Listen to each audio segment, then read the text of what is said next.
गं गणपते नमो नमः। संक्षिप्त शिव पुराण रुद्र संहिता अध्याय 33-34। परमतगण सहित वीरभद्र और महाकाली के दक्ष यज्ञ विध्वंस के लिए प्रस्थान। दक्ष तथा देवताओं का अपशकुन एवं उत्पात सूचक लक्षणों का दर्शन एवं भय होना। ब्रह्मा जी कहते हैं, नारद महेश्वर के इस वचन को आदरपूर्वक सुनकर विद्रुभक बहुत संतुष्ट हुए। उन्होंने महेश्वर को प्रणाम किया। तत्पश्चात उन देवाधिदेव सूर्य को उपयुक्त आज्ञा को शिरोधार्य करके वीरभद्र वहाँ से शीघ्र ही दक्ष के यज्ञ मंडप की ओर चले। भगवान शिव ने केवल शोभा के लिए उसके साथ करोड़ों महावीर गणों को भेज दिए, जो प्रलयाग्नि के समान तेजस्वी थे। वे कौतूहलकारी प्रबल वीर परमथगण वीरभद्र को आगे और पीछे भी चल रहे थे। काल के भी काल भगवान रुद्र के वीरभद्र सहित जो लाखों पार्षद गण थे, उन सबका स्वरूप रुद्र के ही समान था। उन गणों के साथ महात्मा वीरभद्र भगवान शिव के समान ही वेशभूषा धारण किए रथ पर बैठकर यात्रा कर रहे थे। उनके एक सहस्र भुजाएं थी, शरीर में नागराज लिपटे हुए थे। वीरभद्र बड़े प्रबल और भयंकर दिखाई देते थे। उनका रथ बहुत ही विशाल थे। उनमें 10,000 सिंह जोते जाते थे, जो प्रयत्न पूर्वक उस रथ को खींचते थे। इस प्रकार बहुत से प्रबल सिंह, शार्दुल, मगर, तत्स, सहस्रों हाथी उस रथ के पास भाग की रक्षा करते थे। काली, कात्यायनी, ईशानी, चामुंडा, मुंडमर्दनी, भद्रकाली, भद्रतौरिता तथा वैष्णवी, इन 9 दुर्गाओं के साथ समस्त भूतगणों के साथ महाकाली दक्ष का यज्ञ विनाश करने के लिए चली।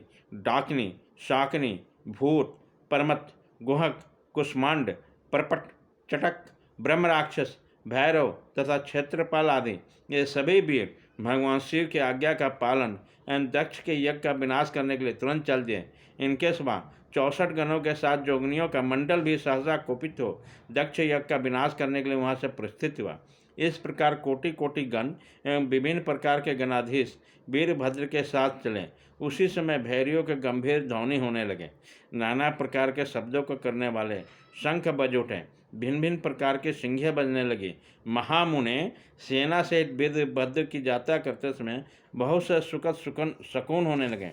इस प्रकार जब परमतगणों सहित वीरभद्र ने प्रस्थान किया, तब उधर दक्ष तथा देवताओं का बहुत से अशुभ लक्षण दिखाई देने लगे।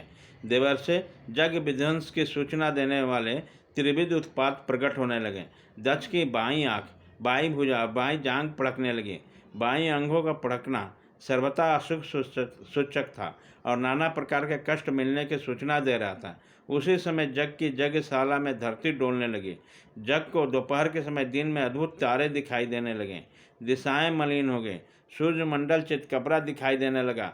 उस पर 1000 घेरे पड़ने लगे, जिससे वह भयंकर जान पड़ता था। बिजली और अग्नि के समान दीप्तमान तारे टूट कर गिरने लगे और बहुत से भयानक अपशकुन होने लगे।